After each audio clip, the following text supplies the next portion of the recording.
Okay, thank you all for coming today to the Soho Poly. First of all, this is an event which is part of the Being Human Festival of the Humanities. It's a national festival. I would say go and see loads of things, but it's almost the last day of it now. I think the 23rd it finishes, a few more dates for that. But Being Human have been brilliant for us over the years. It's the third year we've had some funding. And I'm not used to microphones. I usually just shout, so this is getting a bit of feedback. It's like being in the Jesus and Mary chain. But so I wanted to thank Being Human. I think Michael and his colleagues are here today, so thank you for all your help and over the years.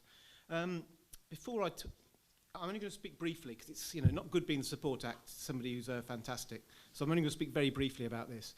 But if anyone needs the toilet while you're here, the toilets are straight up the stairs and across. If there was to be an emergency of some sort, run out that door or up the stairs. We'll open those, but we're not anticipating any sort of emergencies for that. The room you're in, we call the Soho Poly, hence the signs here, which is created by Matt Sybottom and our design team, based around the original logo. This was discovered by my colleague and partner in crime, Matt Morrison, who's over there.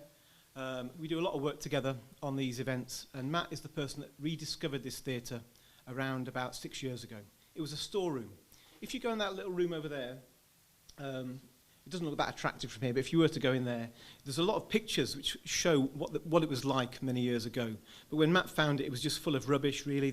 We used it as a storeroom. But Matt uncovered this really interesting history about how the Soho Theatre, that's now on Dean Street, was in this building, in this room, between 1972 and 1990.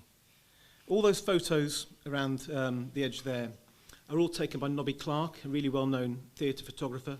Those photos weren't even seen until 2 years ago for the first Being Human event, when Matt managed to get Nobby to agree to use the negatives and to actually get them put up there. They're all taken in this space, and I think it's a sort of tribute to the dynamism and the excitement of the Soho Poly guys, particularly Fred Proud, who's on the picture behind Adam over there, and Verity Bargate, the two original artistic directors that created the stuff in this space. It's amazing things they did down here. The really interesting thing about the Soho Poly was its commitment to lunchtime theatre. And the idea being that some people saw the theatre as being quite elite. You had to get babysitters, you had to go in the evening. This was an antidote to that. This was the idea was you could come at lunchtime, you could, for free, you could come down those stairs and watch some lunchtime theatre for 45 minutes, a short piece of work. You could disrupt your everyday with some culture. And that's really the watchword of what Matt and I have been trying to do. The idea that we think culture is really good for you, really good for your mental health, really good for your soul. And we've put on a lot of events down here, such as poetry, such as plays, which have tried to sort of reflect that idea. Now, this year, the Being Human concept, I've forgotten what it is now. It's Discoveries and Secrets. I always forget because one year it was, anyway, Discoveries and Secrets. That's what it was. It was, so Discoveries and Secrets. Well, Matt and I saw that phrase. We thought, well, what are we going to do? Well, what we did was we dug deeper. We dug deeper before the Soho Poly, and we found out a really interesting sort of prehistory of this space, before it was a theatre. And what it was, before it was the Soho Poly, was an arts workshop. Now, when you all came in today, hopefully the students will have shown you all those posters and shown you that room and told you about how Hendrix got on stage there and how Pete Townsend played in there and Peter Green's Fleetwood Mac and David Bowie as Ziggy Stardust and all played in that room. All those posters were produced in this room by students producing those posters, fantastic posters.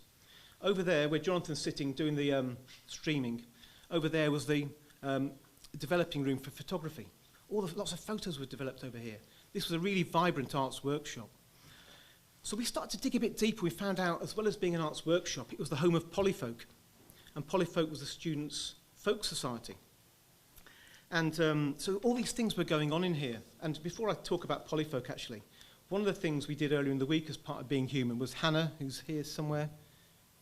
There she is, Hannah at the back, did a fantastic fanzine workshop in here. So all week, all the bits on the walls around here have been added to with exciting things that we've done. So the fanzine workshop materials are all in that little room as well. Some brilliant work created by the visitors to Being Human on Monday. And I think it's been a really vibrant week, because Matt and I are used to doing poetry and plays in here, but to see people making things is really exciting.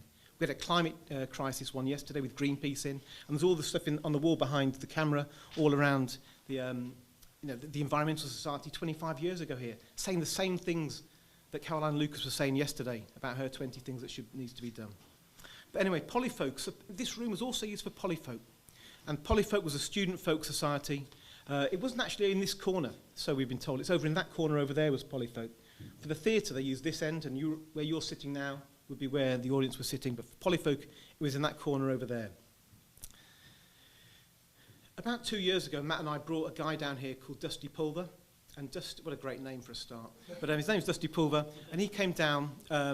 He was a student here in 1969, 1970, and he was the chair of the Polyfolk Society. So he put on a lot of bands down here. And Dusty had 5 strokes, and he said before he came down, he said to me, I'm not sure, what I'll be able to say or whether I'll be able to talk. He came down this space, and the magic was there. He was lucid, he was talking about the space, talking about Sid Barrett coming down here, talking about Paul Simon walking down those steps, then walking back out again, he didn't stay. Talking about all these different stories about what went on in this place. Even more excitingly, Dusty had recorded a number of these things from the sound desk. So we started to source all these brilliant things he started sending me. Recordings of Sheila MacDonald, of Harach, of Ralph McTell, of all these different people that had played. Amazing materials that we're starting to digitise now at the university. So that was quite an amazing thing to hear about the Polyfolk. And in some ways, what we're doing today is a tribute to that, because there's not been a gig in this space for nearly 50 years. And today, Martin Stephenson is going to play for you. What's going to be fantastic. I've heard the sound check, and it's going to be brilliant.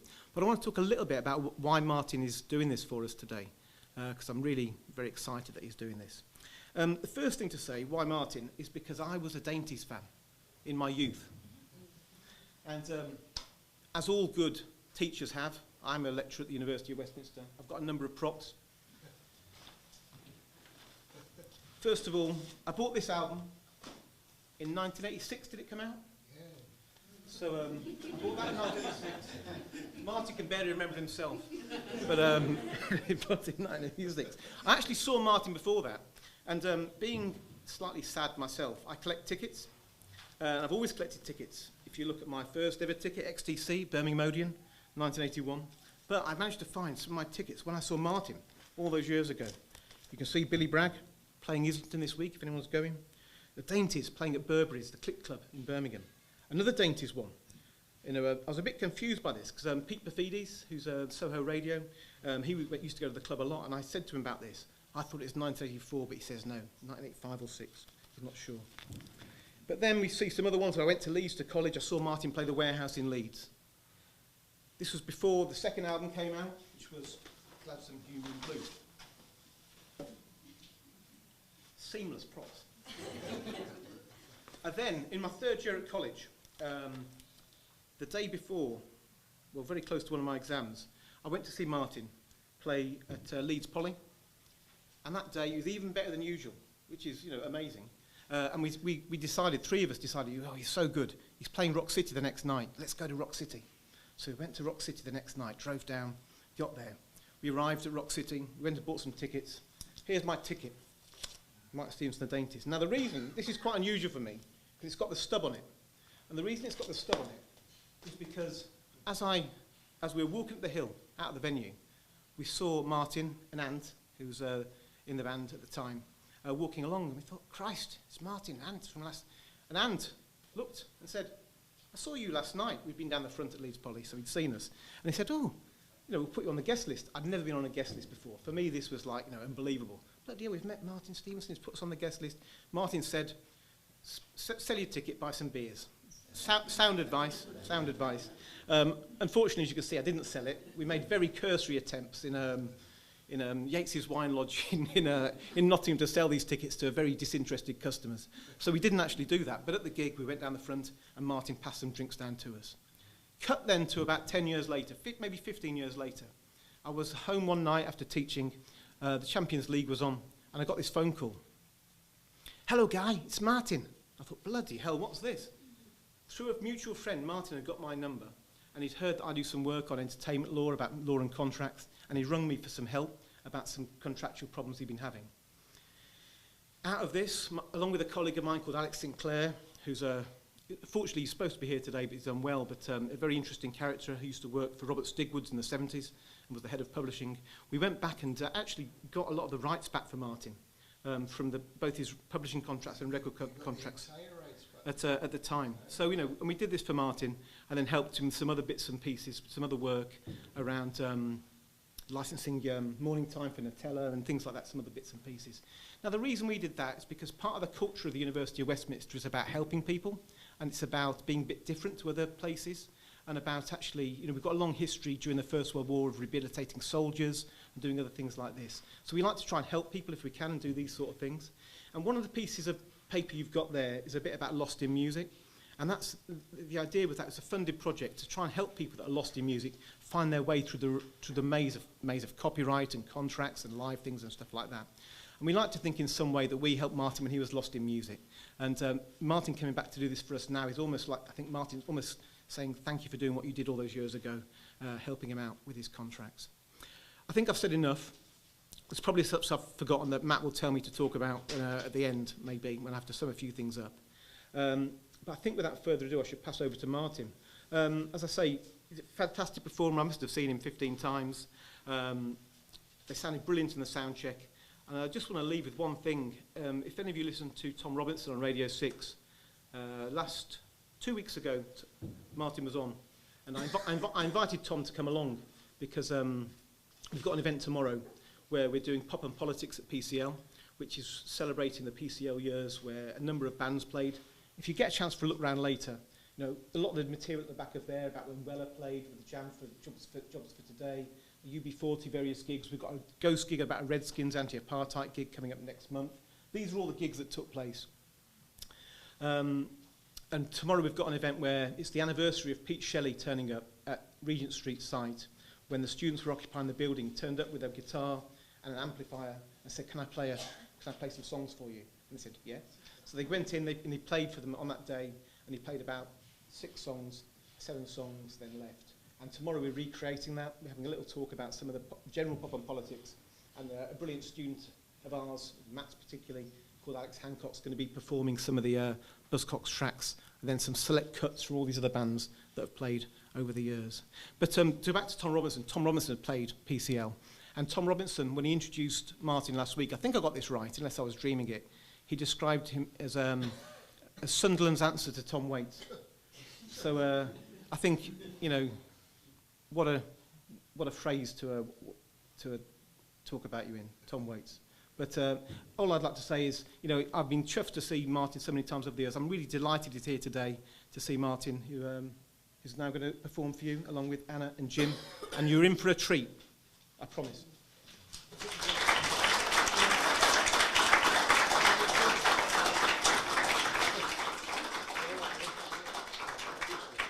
Thanks very much, Guy. That cost me 30 quid to get that.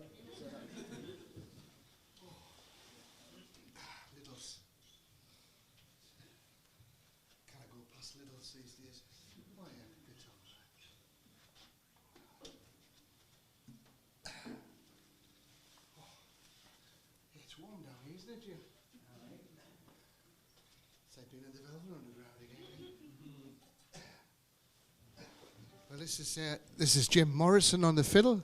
Remember the Doors? Jim used to be in the Doors. They all thought he was dead, but he's not.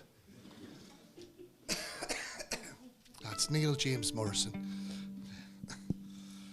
Wow, it's like one of them intimidating things you see in the 70s, you know, they're all sitting there. Oh, 1, 2, 2. I will have a little warm-up. We'll pick a bit of blues, Jim, and see whatever tune it can we are.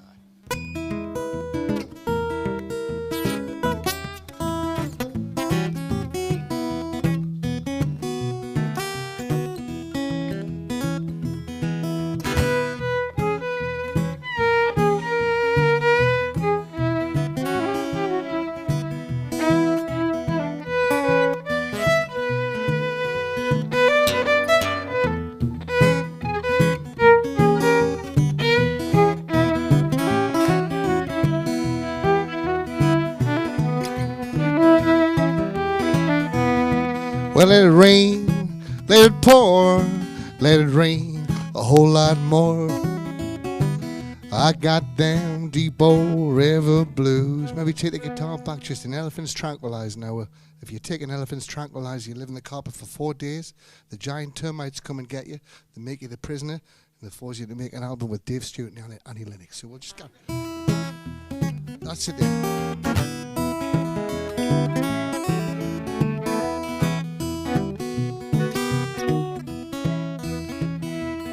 Well, I think I'll go down to the basement in Westminster.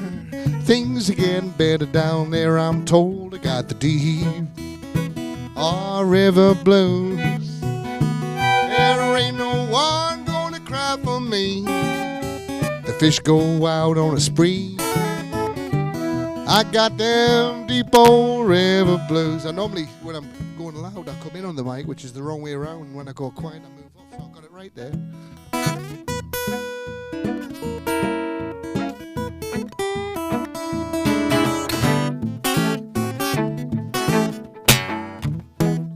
Level 42. Exorcism. It's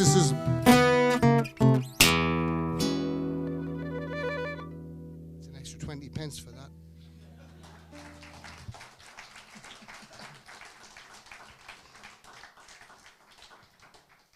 What's the key of B minor like for you, Jim? He can play anything, man. It doesn't bother him. The keys are for students. The masters don't need keys. It's just all one again. All the walls come down. The cosmic intelligence comes in. That's where Jim is. I'm serious, with the music. I'm serious. This is the first song I ever wrote, Jim. I don't know if you might not know this. I think you've probably played this song with us a couple of times. It's called The Sad Tale of Joe McHugh, and where this song comes from. When I was 10, I had a mate called Willie. And Willie was like a bullet. He was like a little blonde sprinter. He was like a bullet. And I was a long distance twig. You know, I was like a twig. And we were highly incompatible. You know, like when he was finished in 10 seconds and he had to hang around all day for me, I was Lassie Viren. It's 1970. We're on a piece of grass in front of the council houses, red bricks everywhere. Just painting a picture for you. You smell the chip shop. It's 8 o'clock at night. The mothers are shouting for the kids. And they're not coming in. And I ran round the side of my mate's house to get her a glass of water. You didn't need a lawyer then. You know, you just got a glass of water. And on the step was this tall figure. It looked like a cross. As I go back and look at the picture in my mind, it looked like a cross between The Thinker and Ian out of Joy Division. Yeah, I'm forgetting his name. Yeah, Ian. All right. That's him. So, welcome to the future. You just get cut off. You're right in mid-flight, you get cut off. Anyway, he stood up and I was 10-year-old and I come to this kind of Boo Radley moment. And he's looking at me and I'm looking at him. And I could see there he was really beautiful and gentle. And he just went, sorry. And I looked at him and he just like an angel, he walked around the corner. And that's the only time I met Joe. And a week later, he walked into a field on the outskirts of our little village, Washington Tyne Way. It was only a little pit village there.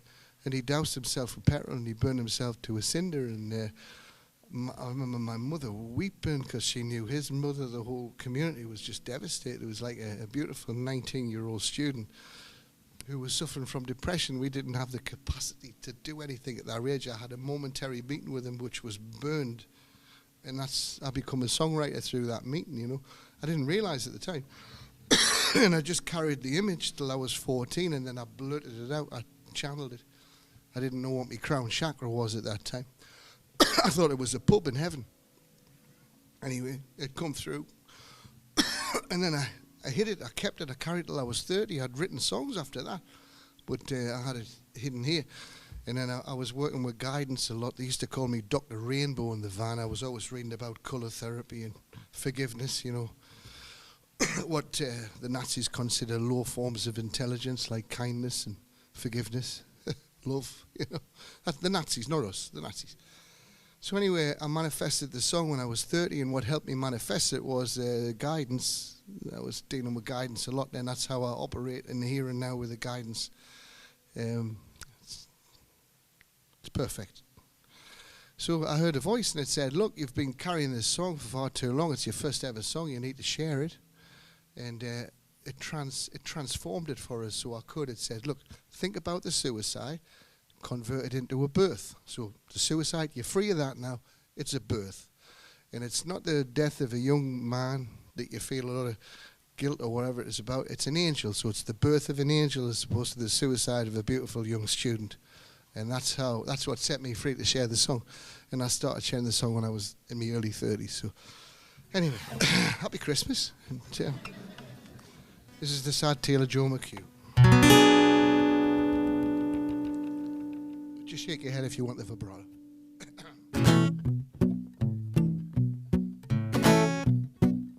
That'll be the left foot there.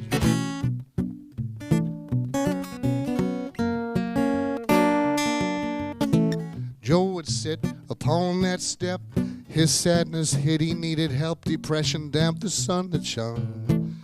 His fragile life would soon be gone. He doused himself to free his heart, and he sacrificed himself to his God. Well, I'm full of woe for Brother Blue. How one so young could fall so soon, but he's free now, as I'm telling true this sad tale of the angel Joe McHugh.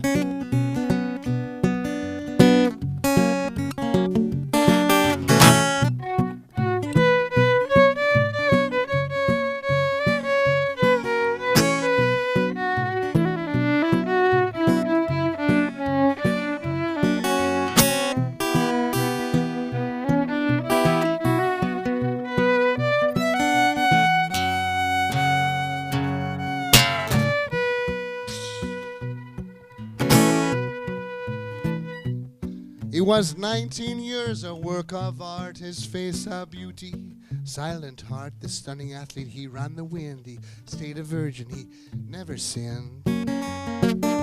His sister Rosie, William too, they saw his torment, yes they knew, but never dreamed of the deed he'd do. They're pained and tortured, Brother Blue. But he's free now as I'm telling true this sad tale of Joe McHugh.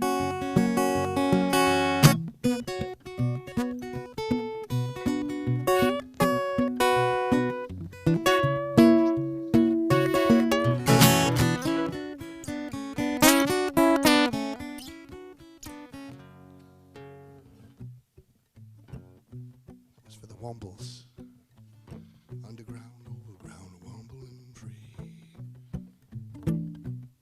One afternoon it got too much. In adolescence he lost his touch.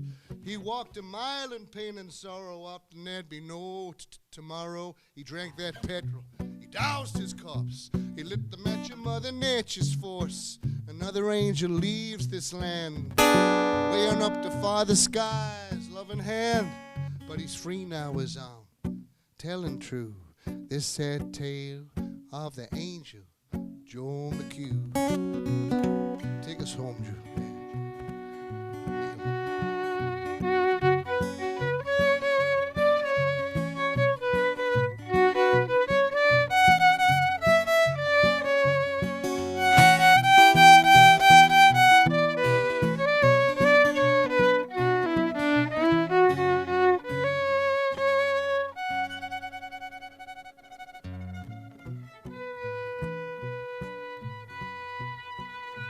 Nobody get a month out of this song, you know. It's lasted a month one time.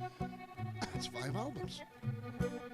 Well, maybe he was walking in the dark, far from mother's womb, walking in the dark at the Lost Boys Club. I know his daddy's mouth was sharp. Maybe that's what drove him to despair. He got tired of bloodletting that shark. His skin too thin and fair.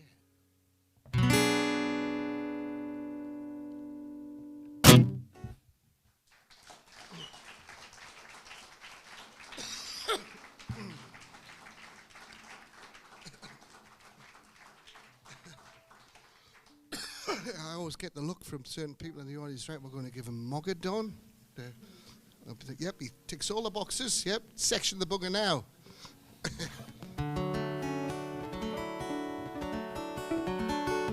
Just looking for some. This song's called Synergy, Jim. I hope you enjoy learning it like the rest of the set. We're terrified of rehearsals. You know when you go the other way, where you've never rehearsed and you don't have any training, it's the other way. Any sign of rehearsals just terrifies you, you know. As they say, you know how to stop a guitarist with it. Put some sheet music in front of him. And it's the other way around with the classical. You take the sheet, take the sheet music away. So we're like opposites. Anyway, this song's called Synergy. And it was about a magic mushroom trick. I had a great magic mushroom trips from 1979 to 1985. Never had a bad trip. I used to walk around. Only once I went up to a skinhead. I used to wear this red jumper that had long sleeves. It would have looked great on you, Neil. This long red sleeves. And I used to walk around Sunday, and I went up to a skinhead once. I went, I love you. He went, I'll fucking love you in a minute. I sobered up quick, and I ran in front of this bus. It nearly hit me. That was a lesson.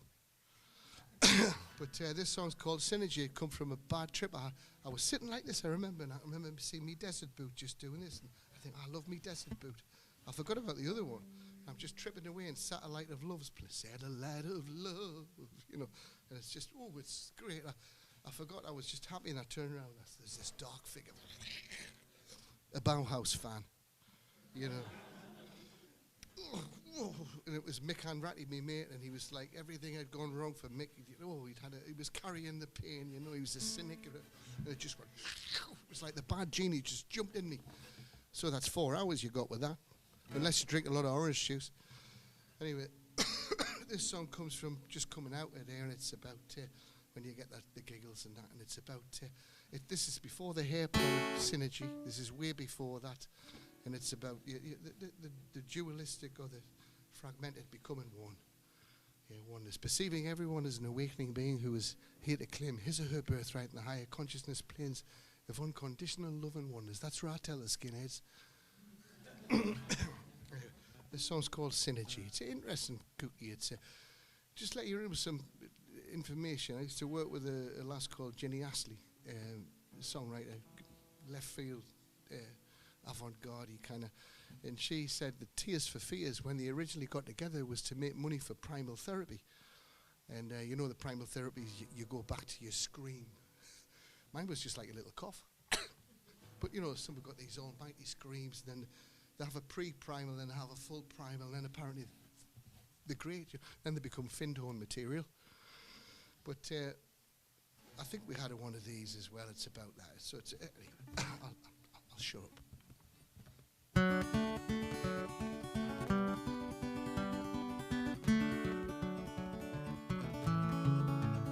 What are you listening to? You're not listening to my shit, are you? Already got Megadeth on there. I've encountered that before, actually. Have a little walk around, Jim. Make yourself familiar.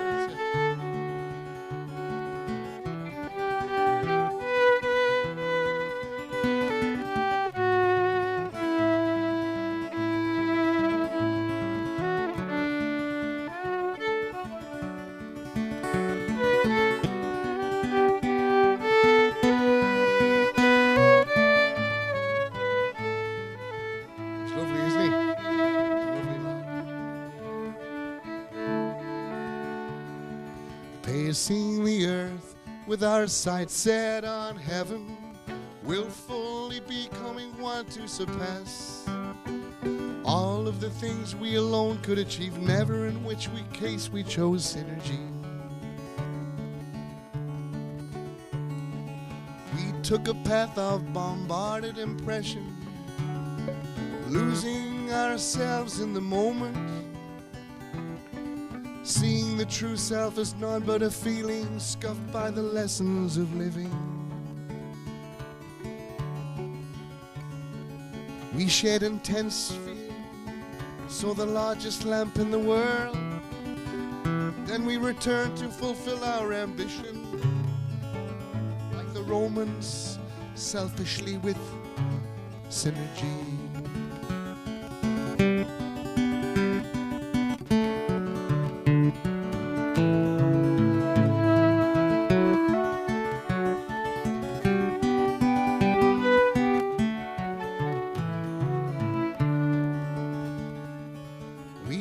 Path of bombarded impression, losing ourselves in the moment,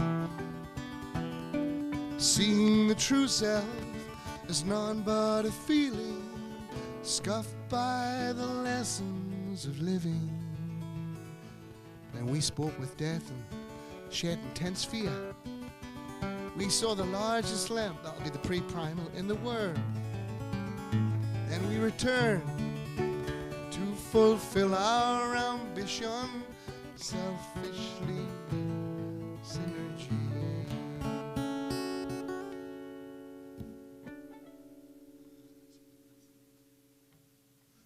Sorry, I cocked that one up.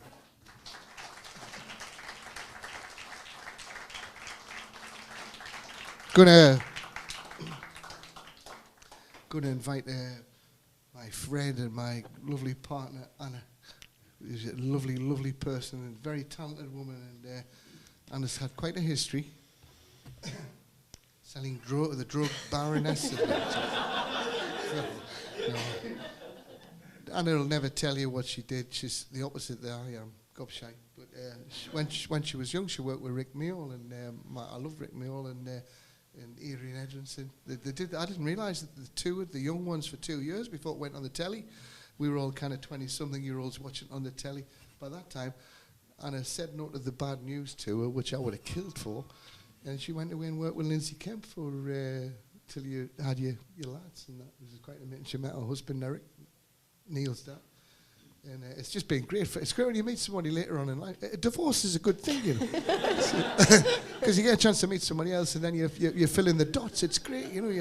It's exciting. But and when I said friend first, because it's great. Your partner's got to be your mate, man. You know, and we love each other. And we're going to sing a song called "Paris in the Rain." And Anna wrote the lyrics to this song. It's a lovely lyric. It was definitely an improvement on my lyric level.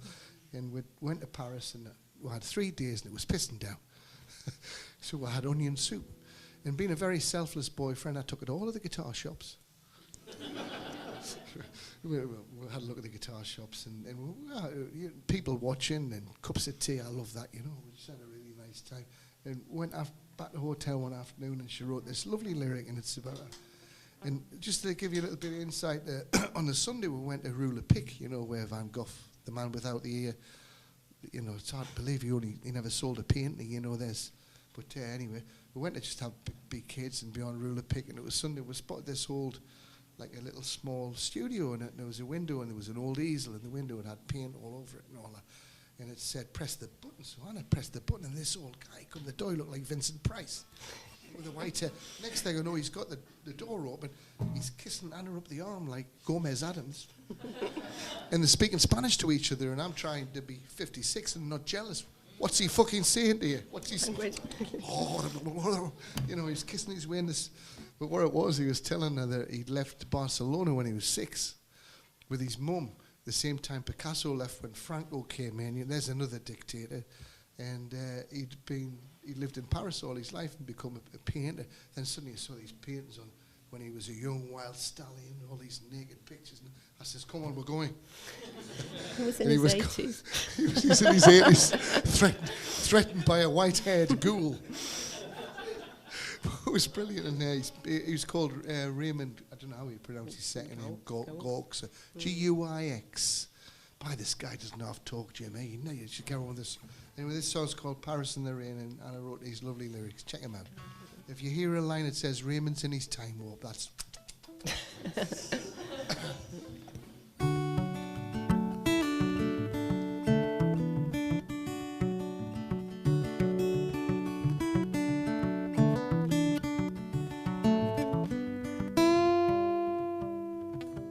That's the magic mushrooms coming in there. Jibs.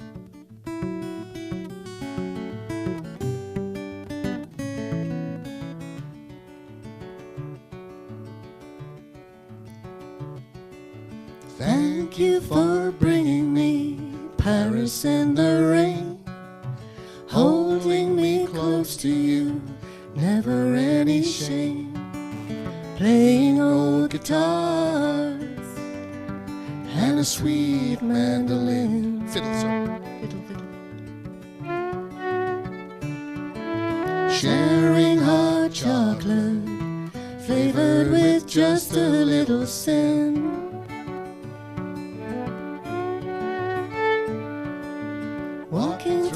streets we feel our troubles wash away, moving as lovers as the night turns into day, back to the pleasure of sweet love's embrace. Sanctuary warmth and a welcome smile upon your face. It's rare to go here. Shall I let him go ahead?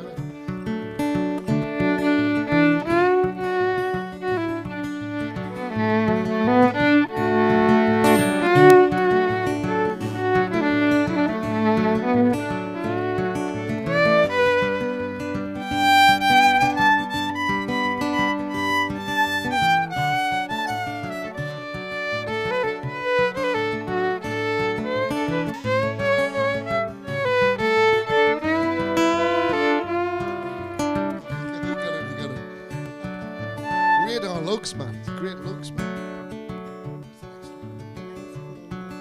The lanes of Montmartre weaving into one. Huddled artists gather, hoping for the sun.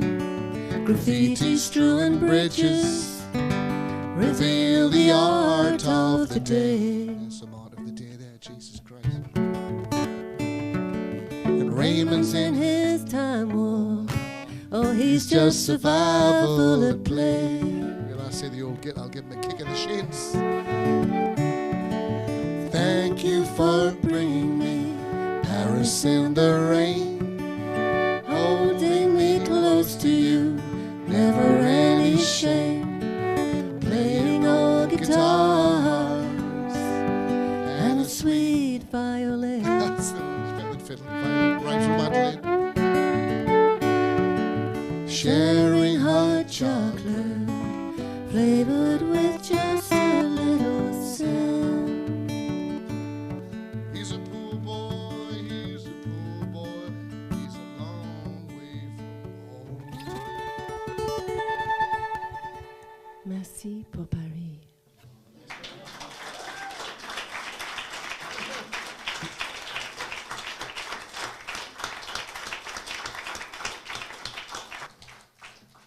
I tell you, all them hours of rehearsal that we did, Jim, it paid off there, didn't it, when we got the...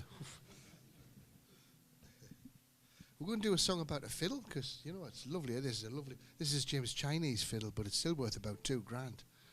Anne doesn't know, like his wife says, she thought he paid 30 quid for it, you know. That could have been a Chesterfield couch, you know. I'm not trying to cause trouble. Oh, it's like an eagle. Oh, it's an eagle, Do you sometimes get pictures with your music, you know? Do you see pictures when you're playing, though? Some people's heads are full of, like, you know, people have got large menus and they can talk about things for hours. I've got small menus. It's just like a couple of jelly tots and a pigeon. That's it. The cornflake. It's toasted. It's in a large box. That's me. I'm out. This is called the day Posey Rohrer sold his fiddle. And songs can come from all different ways. I was sitting in the back of a car, I was in like this rockabilly trio. I was an imposter, I was an artist that was like, I'd learnt a little bit of Chet Atkins and I got rites of passage. I didn't have to be hung up by my nipples like a man called Horse, you know. I kind of got in there because I picked a bit of Chet Atkins. I got in with this rockabilly, these time travelers, rockabillys, you know, they just land and they were master rockabillys, you know. So I got in there because I wanted to figure out how they did it. I still don't know. This is like 25, 30 years ago. But I got in as an imposter in the bloodstream, and I got to go through the vortexes in the rockabilly spaceship, you know. And one day the bass player turned around, he says, "You look a bit bored there, read this." And it was The Life and Times of Charlie Poole and the North Carolina Ramblers. Years later, it sent me and Jim on a trip there. We went out there and picked with the Rohrers, which were descendants of the guy who wrote this book. Anyway, I was reading about Posey Rohrer, and Posey was a club-footed fiddle player. He came into his power around about 1925, and he hooked up with Charlie Poole, who was a bit of a bad boy, a bit of a fighter and stuff, and great banjo player, songster, carried songs, loads and loads of songs. He was a fan of Al Jolson. He just got it wrong, you know. Like, I'm a fan of Lou Reed, and I got it wrong. but you get it wrong and you get it right. You know, you just have an attempt and then you do a brush stroke, you end up with something different. Anyway, Charlie Poole was carrying these songs. Posey Row, they had a band called the North Carolina Ramblers, and this is about Posey's fiddle that went missing. We're friends with Dougie Rohrer, who's 70 now, and his brother Kinney, and they're like the descendants of Charlie and Posey. And it's a long story, but anyway, this is about the fiddle that went missing. And the last time it belonged to Posey, Charlie had died, and this is about 1933, and Posey used to send a taxi out for whiskey. And then one day he couldn't pay the whiskey bill, so he just handed the taxi driver the fiddle, and that's the last time the fiddle belonged to the family.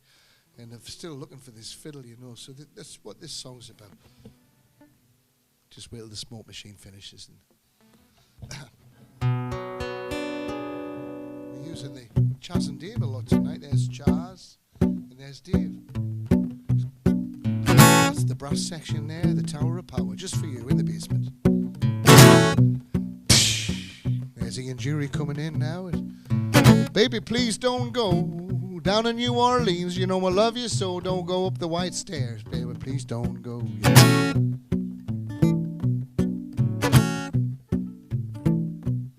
Let's hear some of that old fiddle there, Jim.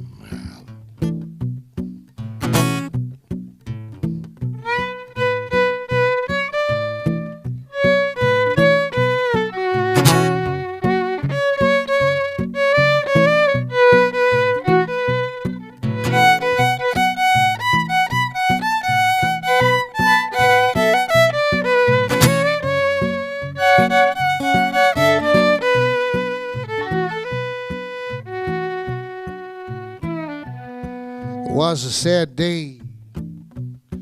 It was a huffing in the heat of the Lord. It was a sad day when that evil old angel, she drew her final sword, and the North Carolina boys cried on the day Posey Rohrer, he died. And he died when he was alive, when he sold his soul, when he sold that fiddle and the bow. But you would never sell yours, Jim, eh?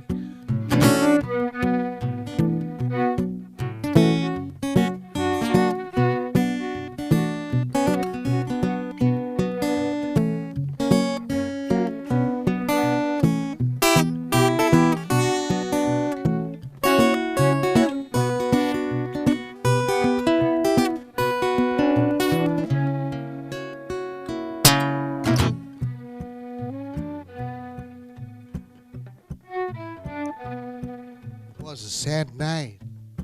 There was dogs barking to the sky on a sad night when the money and the whiskey ran bone dry, and that old fiddle's tuning pegs tell the tale of the money Posey saved for his legs.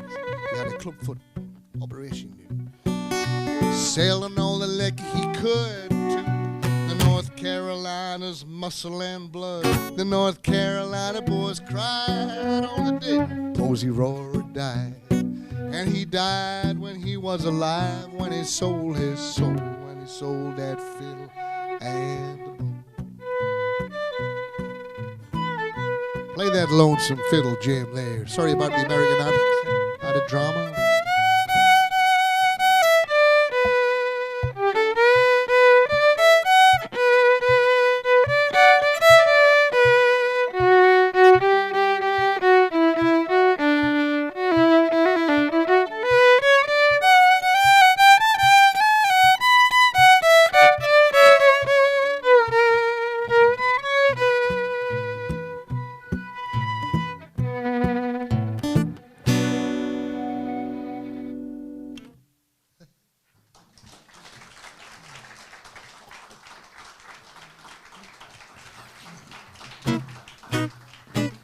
We'll just throw a few quick things at you. This song's for a tune. It's an old tune from the 40s, actually. It's an instrumental. But it's for a guitar builder called Stephenson. He was around in the early 80s. And I hear it say, well, I just had to listen to this story. Oh, my God. You'll have no blood when I'm finished with you. But no, I'll keep it short. And Stephenson, he was a great...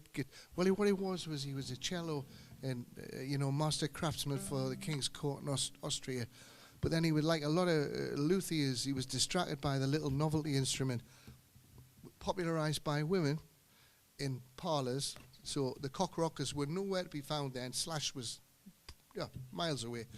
And parlour guitars.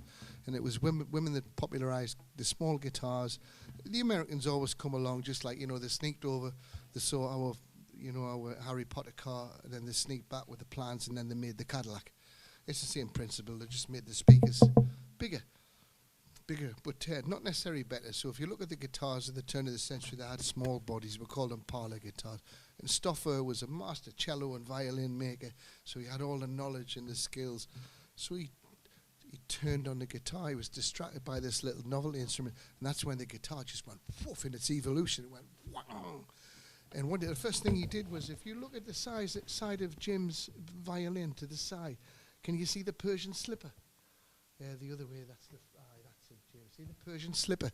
And a lot of the people used to call it for slang as the Persian slipper. Well, what Stoffer did was he got a flat piece of wood and made exactly the same shape, but like for a guitar headstock. And then he put the machine heads, he put 6 along the top. So in 1827 or 28, he invented the Fender, what you would think is the Fender headstock. Well, you got the 6 machine heads, so he was way ahead of the game, And then what he did is he put a bolt on neck again, a cello and a violin, knowledge. So this guitar came along and it just leapt ahead. It was like the Les Paul of its day, and it just shot the guitar into the evolutionary planetarium. That's the best word I can get at the moment. Now, he ended up in the poorhouse, typical. But his apprentice, C.F. Martin, took all the knowledge to Pennsylvania, and all that knowledge, turn of the century, went to America. And we're going to shoot forward now to the point where the motorbike and the electric guitar were born together and fused, There was a guy called Paul Bigsby, and he was in California, and he'd been a motorcycle champion. He was also a phenomenal engineer, a pattern maker, and he used to make bits. He used to fix everybody. All the Western swing musicians of the 30s and 40s would go to Paul and have their bikes took apart and put back together. He'd make parts for them. And there was a guitarist, we're going to play his instrumental called Merle Travis. And he was sitting at Paul's once getting his bike fixed, a Crocker. They're all Crocker motorcycles then. And he says, Paul, would you be able to make me a guitar that's like solid-bodied, that doesn't make any noise? I can put a pickup on it and some kind of vibrato system. And Paul just said, draw a picture and I'll make it. And that's what he did. And he used aluminium, used all his motorbike knowledge, and a guitar called the BY-48 was born. If you go on YouTube, BY-48, Merle Travis, this is the Bigsby guitar. Now, very quickly, the Knights Templar in America, of which Merle Travis was one, Chet Atkins, Joe Mathis, Grady Martin down in Nashville. It was like a Knights Templar of about 12 or 15 great, serious musicians, all ended up with a Bigsby. And nobody else, they were on a different planet. Now, the genius of the Fender guitar was Leo Fender made it for us. He made a guitar that was beyond the Knights Templar, and it was the IKEA version of the Bigsby guitar. You break your neck, you get another one. You go to IKEA. And that's all the Fender guitar is, even the early 1950s ones that are worth about £400,000 now. If you want something that's really true to the original first Fender guitars, buy a Mexican one for 300 quid. Don't spend $3,500 on some custom shop jobby. I'm hemorrhaging people here, so we'll get on with the tune. This is the Cannonball Rag, and it's for Leo Fender, it's for Paul Bigsby, Merle Travis, Stoffer, and C.F. Martin, in that little trail of guitar development there. This is the Cannonball Rag. I'm not sure what key it's in, Jim. Just let me go around once.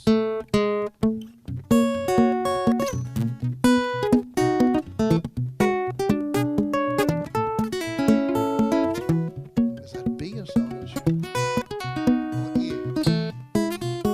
sure. I'll just confer the shake and vac lady. The shake and vac. Oh, it's in the key of A.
City, Commissioner Gordon had his headphones on.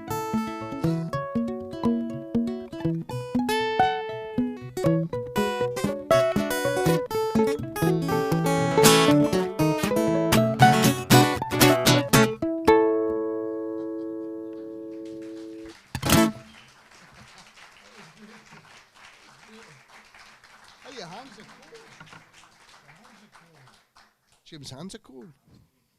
Jim was sitting with Anna the other night. He said there's just this brilliant thing. I'll probably elaborate on it a bit. We played the Cavern in Liverpool. There was this big Russian guy at the gig, and he scared everybody. He looked like Robbie Coltrane with the hair out. Oh, yeah, I thought he was going for us there, you bugger.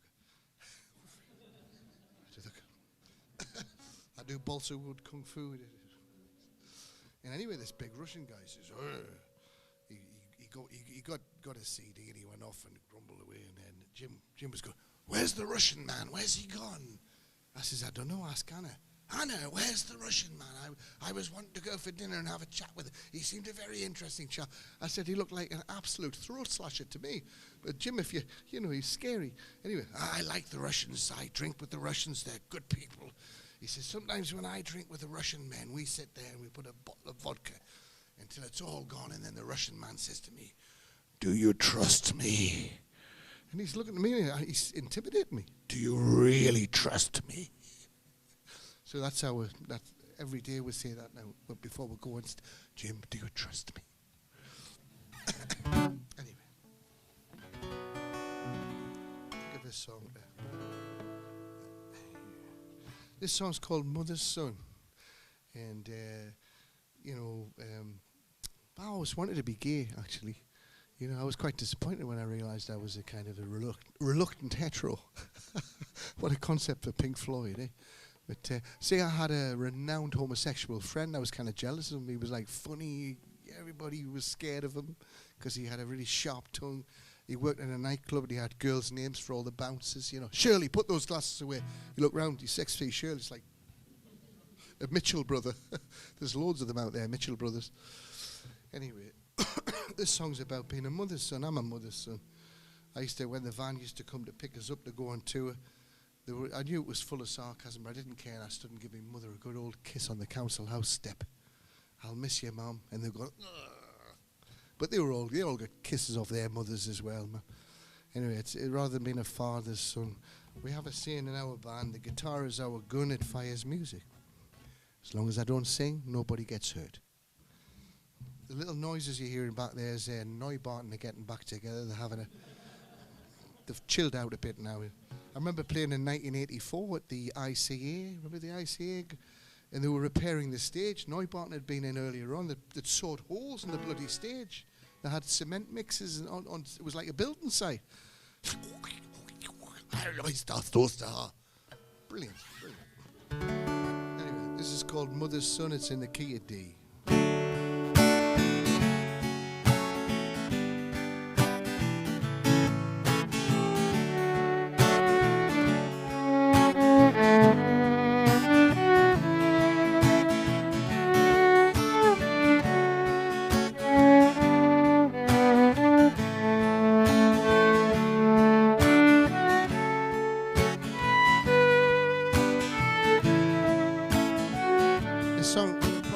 From my mother died of stomach cancer in 2003, you know, and we're always really close. But she got given another year. We thought we'd lost her in 2001 and a half, and she got another year, so we just really milked it. We just hung out all the time. You know? You don't realise when they're on the same physical plane as you, but when they're gone, you need that medicine to go on, to go on, to go on. It's like a big golden sail behind you, and it'll be with you. So when I'm talking to you, Ma, I can see your golden dawn, and I feel so proud and tall, you know, just to be a mother's son. And I don't need no warrior in me to get my message done, for I am blessed to know the truth, my love, and to be a mother's son. It's origami I do, not martial arts. I go to the knitting club and I don't care.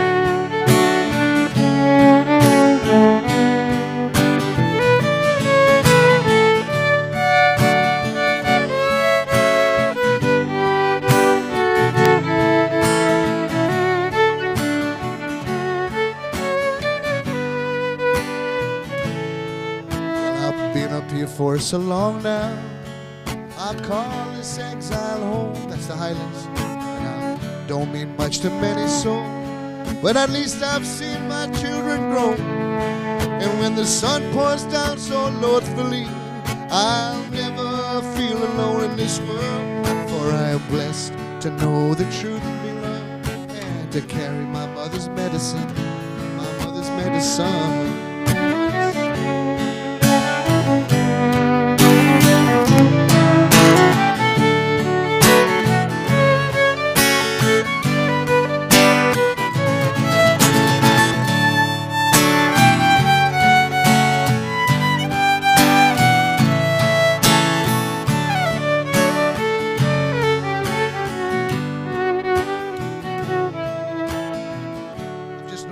Some of you, you've got little feet like me.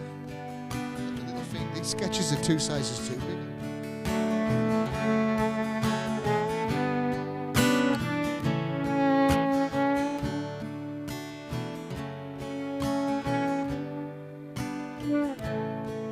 Well, the open Russian skies, they cry, and they skim a rosy dawn, and the tender skylark flies so high.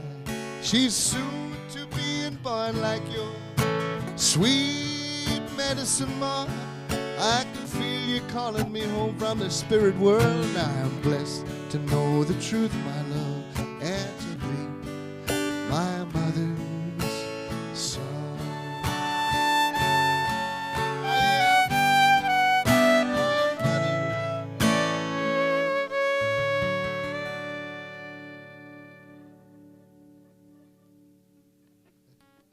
Jim.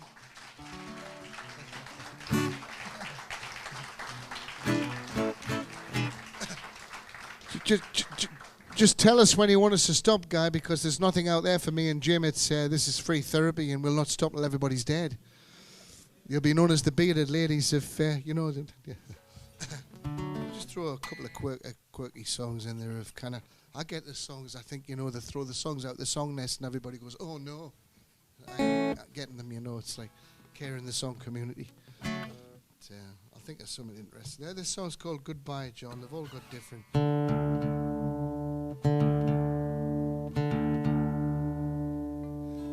The second album there, that one behind us, is called Gladsome Humour and Blue, and they sent us to Horsham. It's like the posh version of the Sham 69 song, Horsham Boys, Horsham Boys. It's a little place called Rusper, and we asked if we could pick our own producer for that. We worked with a producer called Gil Norton on our first album, who went on to do Gomez and all this, and the Pixies. I remember hearing the Pixies on a tape, and I says, "Oh, Gil, man, that's 5 years too late. The John Peel stopped playing that stuff." And then he phoned me up. He says, "Hey, Knockernut, I'm not taking any more tips from you." I says, "Why?" He says, "That band you told me not to produce, it's just gone platinum." I says, "Well, you wouldn't listen."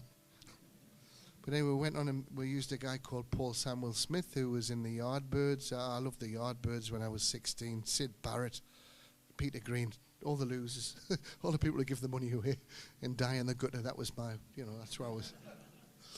But anyway, it's this song's called Goodbye, John. When we went into the studio, it was probably about 25, 26. It was like a farm. There was like a lovely coal house thing full of Guinness. That was great. Oh, as young people, the Guinness is there. There's a little pool table there. Nothing about recording. And there was a barn, and we recorded in the barn. And there was this shifty-looking night watchman. He had like a ginger beard and strawberry blonde hair. And he looked like the Cadbury's flake lady. He turned around. He had this big pointy nose and a tash. And he was called Speedy. And it turned out he was the singer in a band called Thunderclap Newman when he was 19 in 1969. Something in the Air, and it all came from working for Pete Townsend. They were just young songwriters, and Pete came in one day. He says, "Look, we've got to get it together." And he says, "Oh, I'm having that. We have got to get it together." So he was quite a night watchman, and he had a guitarist in the band called Jimmy McCulloch, who was 14 years old when they had this hit in 1969, and Jimmy looked like a little Apache Indian.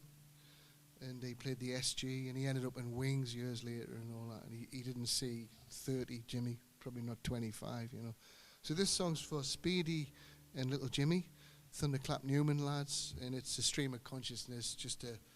When I was a kid, we used to go along, you know, when you go along a stream of water and you drop flowers or leaves and you run after them. It's like alternative horse racing. It's very Holland and Barrett, you know, and you chase your little leaf and all that. And that's what, to me, this is a little arpeggio. It's like being on the pyramid stage without the platforms.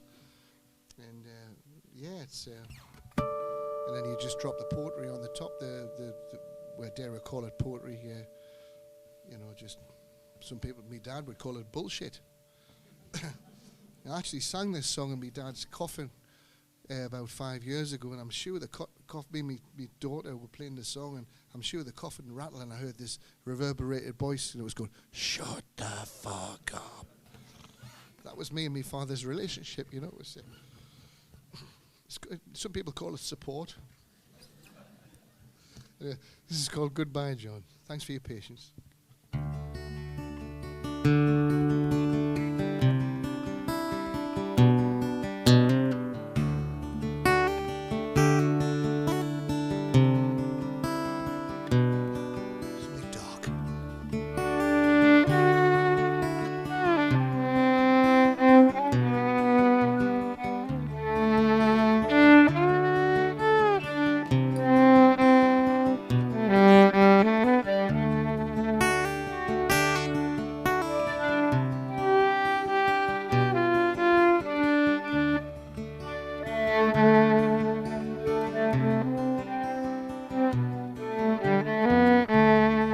July, it was a fruitless month. And it was chibed, molested the end of the birthday. Thespian oration can only give you half, and a rotten egg with spit on it the other, and an atmosphere of salt, the human clog shook. To the end down in nature, split up at two towns, everything's chaotic and all that's real takes a back seat. And that picture tells a lie. Just as the song hides a whim. Welcome to the Scientology meeting. L. Ron Hubbard there. We're getting rid of Tom Cruise this week. New pressures at it. Alien facts come to the fore in the mind, but only distort. Goodbye, John.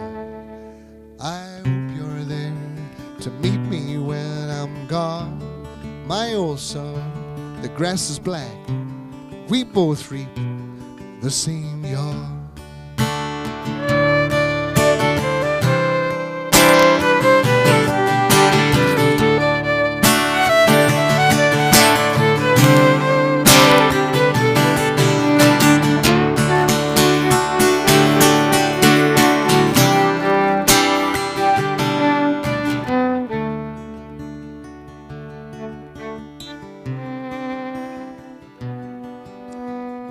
Say in London we're always just like 6 foot away from a rat. Where's the agents? It's the same in music, you know. We're just one step away from prog rock. You've got to be very careful, Neil. One step. Here's the demonstration. There you go. Straight into hell. Let's get the hell out of there. I can feel a wizard coming on. Surrounded by Hammond organs. That's what he's listening to. Time and a word.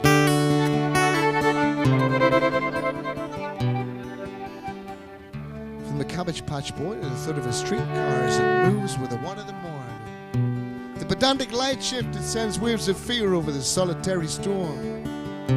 Roll away the stone. I bet it's Mother Hoople you listen to. Mother Hoople. Roll away the stone. And I hear singing again, Jim.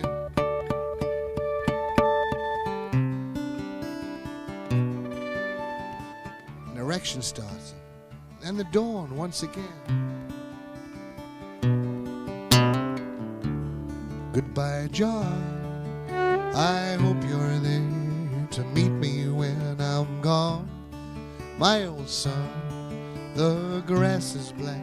We both reap the same yard. We were John. I hope you're there. You're gonna meet me when I'm gone. My old son. Grass is black.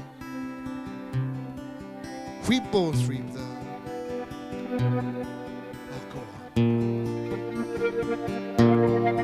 The wizards are here. Sing me on. The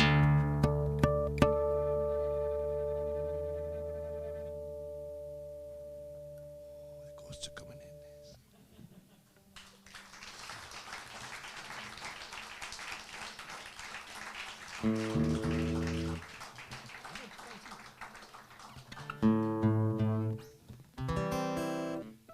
This is another lovely lyric written by Anna, and it's a kind of it's a good message, you know.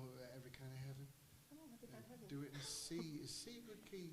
Was it or was it ear? Oh, it was ear, wasn't it? Oh shit!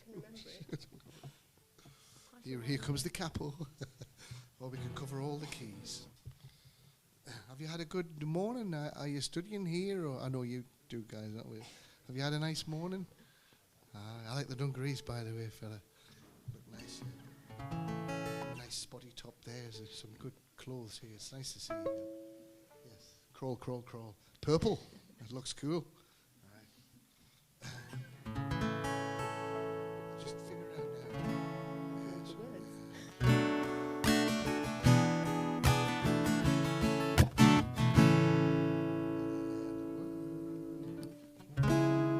Got it. It's just that last chord there. Chord conversion. You shouldn't have to tolerate this. This is called Every Kind of Heaven. It's a little blessing, a beautiful dream for that there's some trees for our children's children's children's children, hopefully.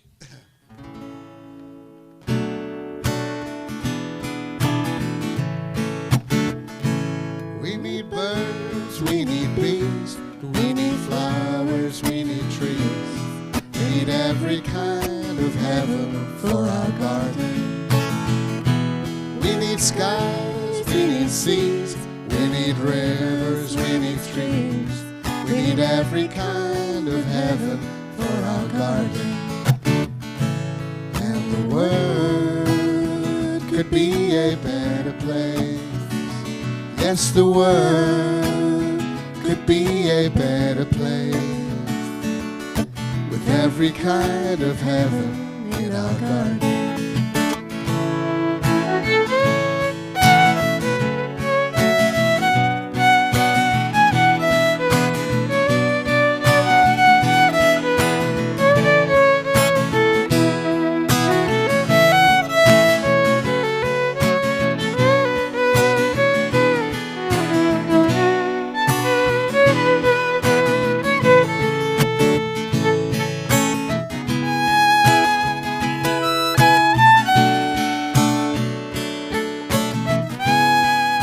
Cost us a fortune, this, Anna.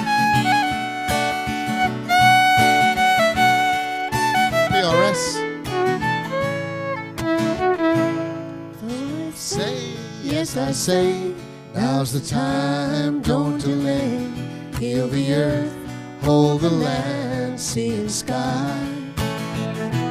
In a safe, happy place, not a toxic disgrace. For we need to protect all of our children.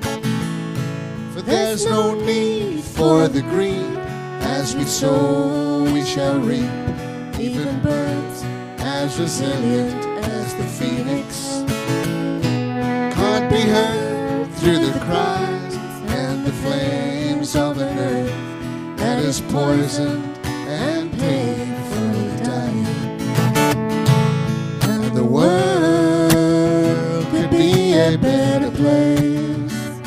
Yes, the world should be a better place with every kind of heaven in our garden. So take the time whilst you can to protect your fellow man, and in doing so you will safeguard the future. Donald Trump, you twat. So the child of today can enjoy the right to play in a world that will see more tomorrow. Boris is a bastard.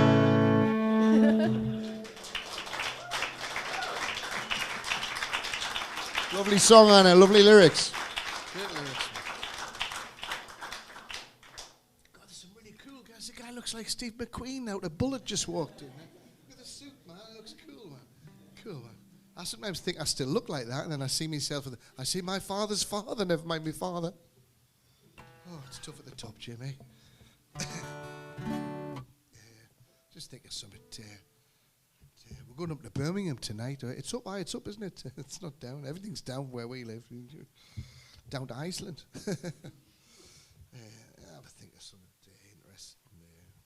I'm going to play a song called Rain. I live in a little village called Barberville. It's near Invergordon. I've been up there 23 years. My rent's still 210 quid a month, you know. It's hard to leave there, you know. I've got a neighbour called Mrs. Scott. She's one of those, she looks like an old granny from an Enid Blyton book. She's got all curled over. She killed her husband about 10 years ago.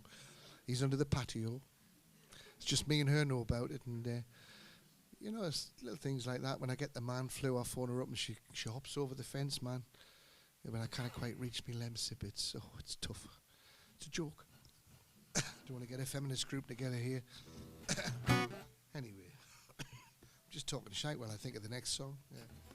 This song's called Rain, and I've been singing this song 34 years. I wrote it and I played it to my mother, and she's like a positive. She went, it's lovely. It's lovely, that. I says, I think I'll play it to my dad. She went, she tried to warn us. Shite. Thanks for the support, Dad. Yes, I think I'll go for the blue corner. This song's called Rain. We'll sing it for Billy Conley.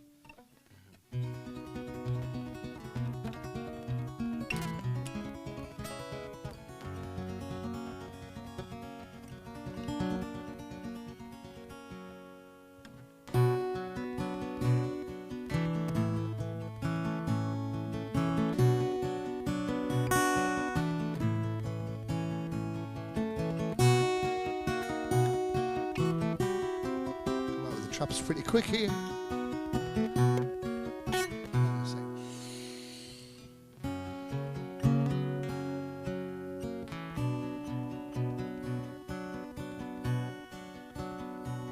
Between lightning and thunder, 3 seconds the gap.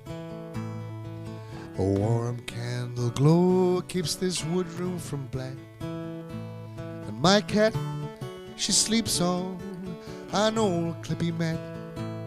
She is purring out echoes of faint pitter pat as the rain pours down.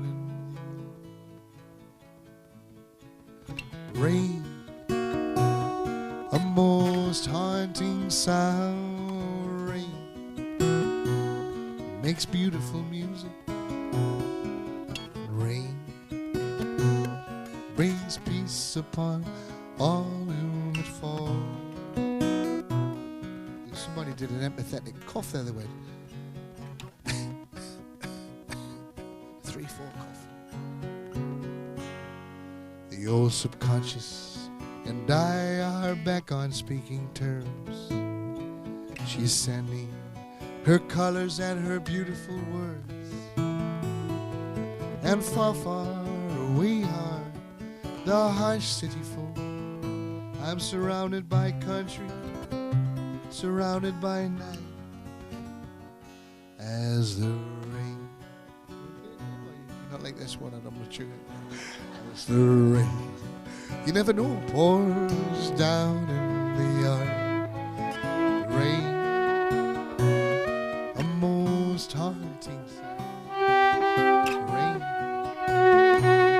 it makes beautiful music. And rain brings peace upon all whom it falls.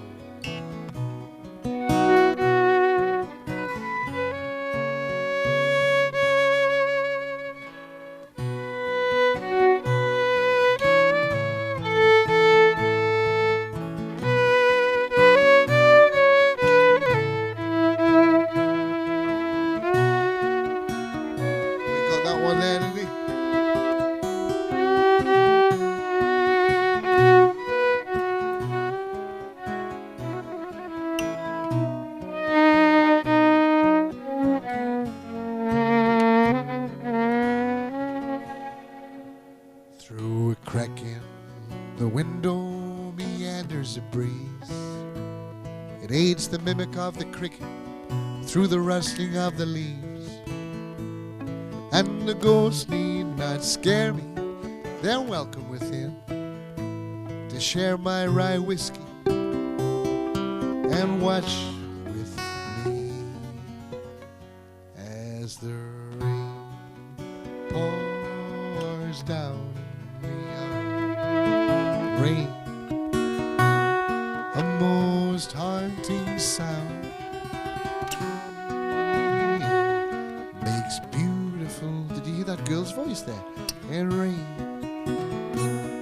brings peace upon all whom it falls. I'm going for the little angel's wing, Jim. There she is. Meanwhile, that was good, that did really well. Everything all right? Yeah. It's lovely to have the fiddler. You can go in lots of different directions with the fiddle. It's great, man. It's just a lovely instrument. Jim's 68 years old, and he's been playing the fiddle since he was 7, you know. So he just plays music. Yeah, he's done all kinds of classical. But he's a great Western swing fiddler. He plays all the country stuff and that. And I just love it because I never have to tell him what to do. He's off and he just does what he does. And it's forgetting what you know. You can even do the Muppet Show if you want. It's time to, but we're not. We're not. I'm going to play something interesting. Now, see what Jim does with this. This is called the Cromarty Rag, and I wrote like a Scott Joplin type tune for the people of Cromarty. And we did this like 1920s song sheet, and I couldn't find a picture of Cromarty, so I put Silksworth on. Nobody knew because it was a small picture, but we'll take this down to G.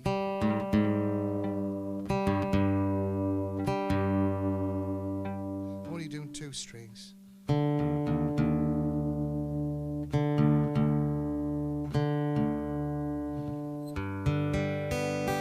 a really nice tuning because you can get your G chord there if you do 5 strings. Sounds like you can play your scales. You'll know I'm cheating, like. You can get your D with a 6 string. You get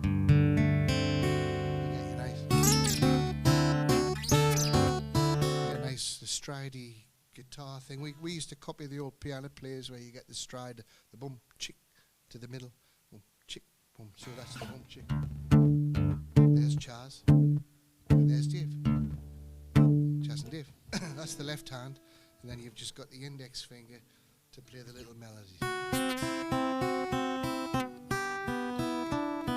Good night, God bless you. This is called the Cromarty Rag. We'll have a little go. I haven't played this tune for a while. Last time I played this was in Tomar in Portugal, in the middle of a square, and it was just me and a bloody pigeon. And the pigeon wouldn't leave us alone. It kept pecking my ankle. It didn't like the tune, you know. Talk about being down on your luck, yeah? Anyway, this is the Cromarty Rag.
Slug of iron brew and do a slight variation.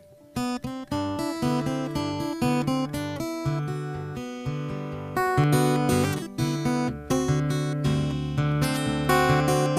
trying to get that cornetto there.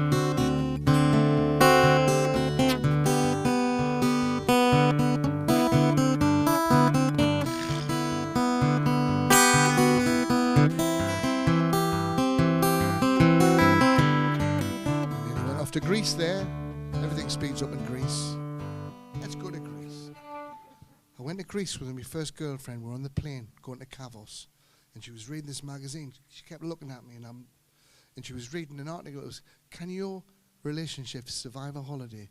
And it didn't.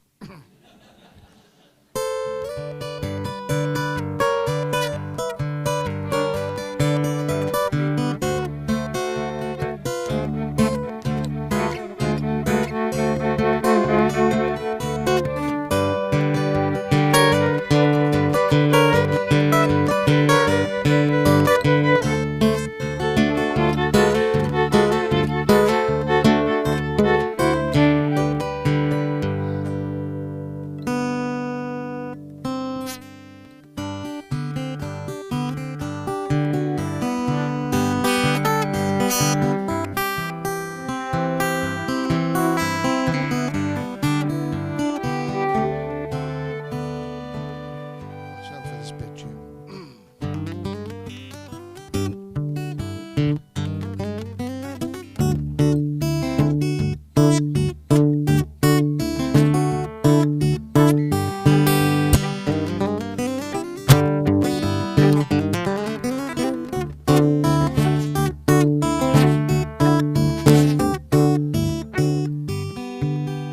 Pigeon.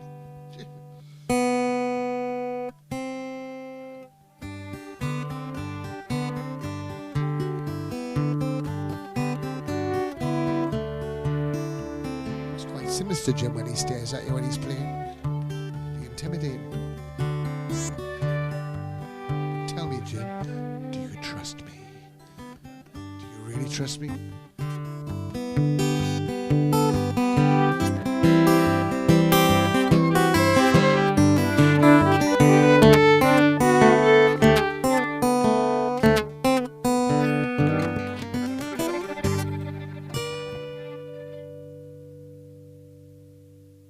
What's he building in there?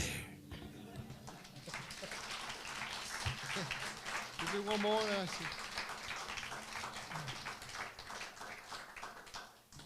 Thanks very much, Guy. Just want to thank Guy. He's done a lot to help people in music. I mean, I went into the major end of the industry when I was young, and then I'd been a table I was lucky because I'd been a table tennis player, and I had a bit of a guru, and he got us into the Doors, you know, and Family and all that. And then punk came along, and we just reinvented ourselves with punk.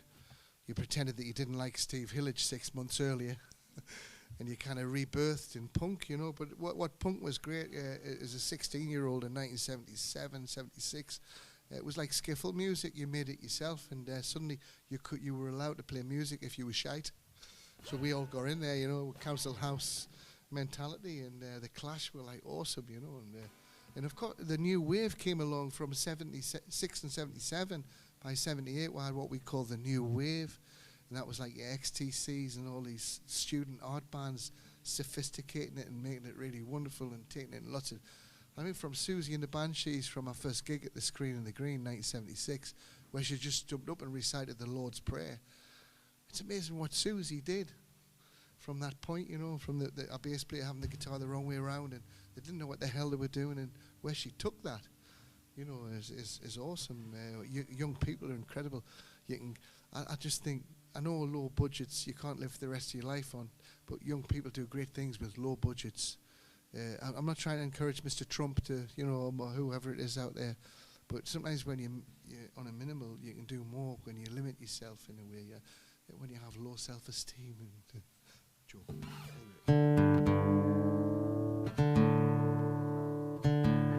We'll just think of a song to say good night here, and it's or good afternoon.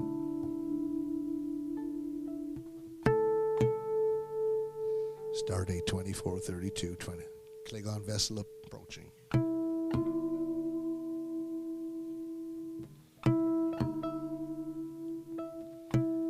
Have you got perfect pitch, Anne? Because I know you're a classical singer, but have you got perfect pitch or no? I've got imperfect, distant relative pitch. Known in certain circles as wax in the ears. So. I'm just going going to take you for a little journey through my kind of sub-distorted cultural perception of things. This was written on a Portaloo on a sleeper coach in 1989 going through New Mexico. Just standing there, and I was standing having a whittle, and to the left of the bus there was a muck going on. I was on tour with a band called the Hothouse Flowers. To the front of the bus there was a muck that bought crates of tequila. They were all like 23-year-old, and they were just going for it. At the back, the drummer was watching the boxing live by satellite. I don't know how he was getting it, but it was Frank Bruno and Tyson fighting. It was 1989. We were heading to watch the shuttle take off on the Florida beach. We were trying to get up there to watch the shuttle take off. So we've been on this journey for 3 months in this sleeper coach. And I was just kind of trying to take a moment, and I was in the Portaloo in the middle of the night, thinking about people that really annoyed me, like Sting and Trudy. You know, things like that. Anyway. And I wrote this song. It's called The Ballad of the English Rose. Every time I do it in Scotland, I say, this one's called The Ballad of the English Rose. I says, hang on. Just relax. I kind of, when I first moved to Scotland, I envied my Scottish brothers and sisters with their pride that they had and their awareness of their culture. I mean, my references were Richard Hell and the Voidoids in New York, you know, CBGBs and Lindisfarne, Fog on the Tyne, and yes, that's about it. Holy Island. I'm a recovering Catholic. You know, I'm still trying to reprogram the guilt thing, you know. So, my name's Martin. I'm a recovering Catholic, every day at a time. This is called The Ballad of the English Rose. I'll just put in the key of C, G, and we'll just pedal a G.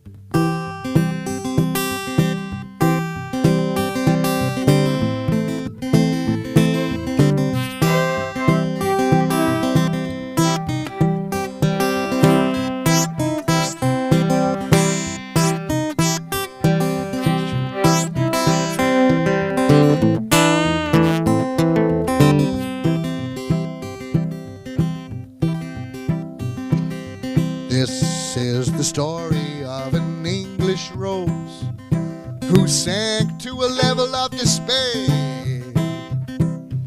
Her hills and her valleys saw her children float all way beyond the saving of repair. They go down to do-rad, to do-rad, to do-rad, to do-rad, to do-rad, hey.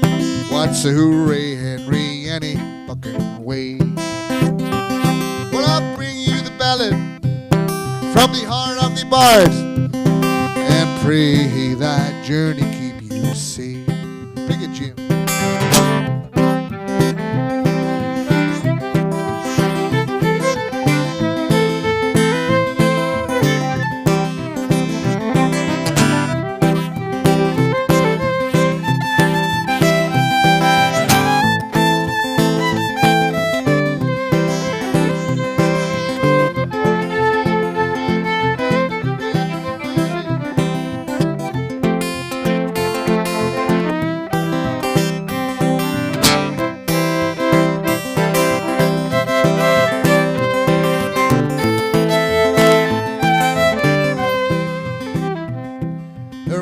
Her saints were her very soul, but sadly most of them lie butchered long ago. Hence the rose did follow, she did try what's grand. The mirror said, sister, poor Ireland. We go down to do-rad, hey. Pray you watch your soul and watch your vision. From the heart of the bar, and pray that journey keep you safe.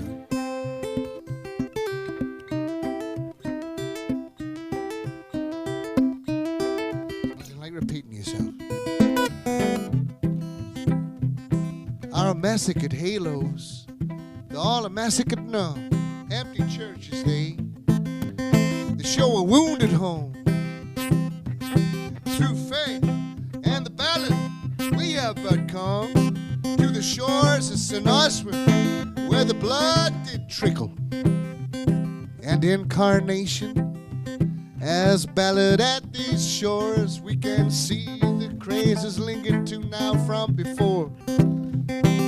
Subtle clothes are changed, the spirit sees with age, all echoing on earth, almighty hell goes on.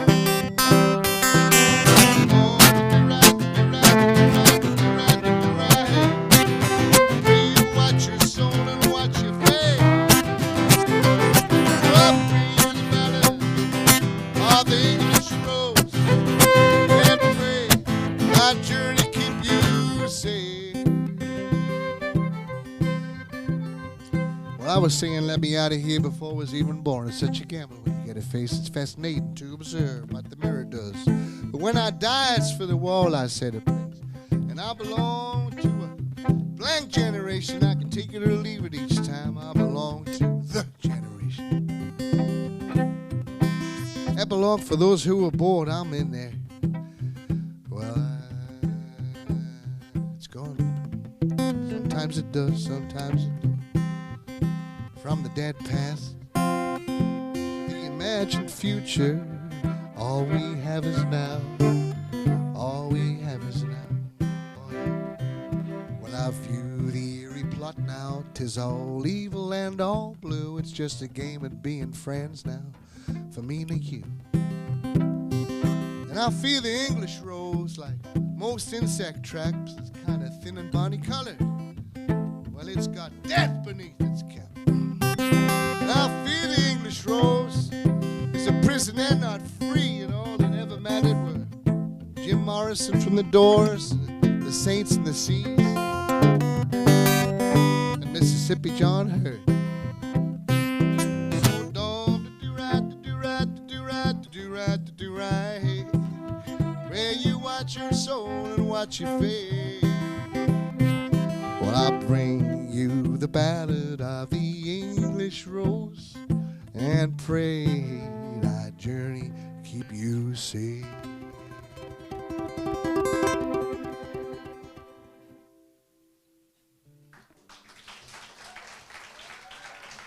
Jim Morrison on the fiddle there.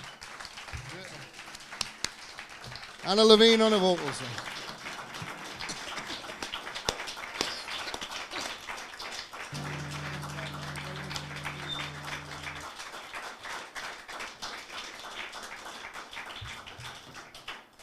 Well, what can I say? First gig here in almost 50 years, and what a gig to start it with. Jim, Martin, Anna, that was fantastic.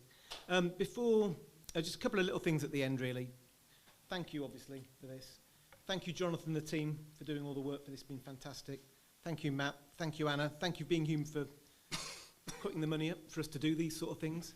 There is a form on your chair, which is a questionnaire, and I know people don't like filling in questionnaires. But if you fill in this questionnaire, it'll help us. You'll get shot? No. If you fill in this questionnaire, it'll help us get more funding, help Being Human get more funding going forwards. Tell us about the place. If you're here tomorrow, you're welcome to come. Again, we're channeling the ghost of Pete Shelley. We're playing Buzzcock songs. We're talking about pop and politics. You're welcome to come to that. And one more thing, we think this is a really special place. We think this is something really special about. Whenever we come down here, Matt and I, we just think there's something really special about it. And we see it with the poets, we see it with the theatre, we see it with Martin and Jim and Anna today. And I said at the beginning about disrupting your everyday and how we believe that you should bring culture into the everyday and bring it into your lunchtimes, all times, to challenge these ideas. And it's not just about us putting on these events and getting brilliant people like Martin to come and do it. There's a little graphic over there where we say disrupt your everyday. And on that, I've done a clipping from a fanzine called Sniffing Glue. I'm not saying go and sniff glue. It's not big or clever. A fanzine called Sniffing Glue, which Mark Perry did, who's in a band called Alternative TV, who played at the Polytechnic back in the 1970s. And he said on there, here's 3 chords, now form a band. Now, what we think there is, if you bottle the spirit of what you've got here, what we'd like to do is for you, that to be a catalyst for you, and for you and go and do something disruptive. You to take somebody to a gallery at lunchtime. You to do something. And if you do this, please can you tweet about it or tell us about it? There's all sorts of hashtags and email addresses and things there. If you were to do some of that, It would be what Matt and I are trying to do is to encourage people to do these things themselves, not just for us to do it.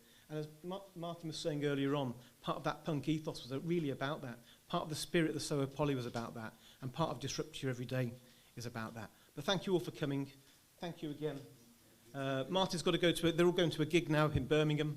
It's the hectic rock and roll lifestyle. But it keeps him young. But thank you all for coming. Feel free to wander around and see some of the bits, the musical history over there, some of the gigs here. Come to the Redskins Ghost gig in December if you wish. Stuff about Pete Shelley here. Some of, I think Hannah's gone now, but some of her fanzine workshop stuff in there. A picture of Dusty Pulver I mentioned at the beginning. There's a picture of his bedroom wall in that room.